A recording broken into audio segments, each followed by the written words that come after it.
what's up guys? So this is the water CREST scale filter. Get it open, look just like this. I will be replacing the water drop one, so this one will go here. Awesome. Hey, what's up guys? So recently installed the water drop scale.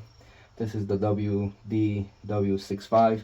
I installed this so it won't like mess up my appliances and stuff like that. So far it's been working good. I'm not getting no stains really. So now I'm gonna change it with an AQUA filter. Okay. So you screw it off just like this.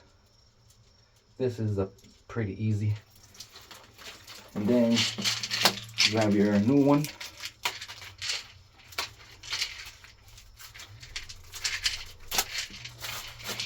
Get it open, put it here, and screw it right on. Okay, so that is about it. Yes, I do recommend it. It does seem like it makes a big difference. So I have these 3 filters. So that is the AQUA one.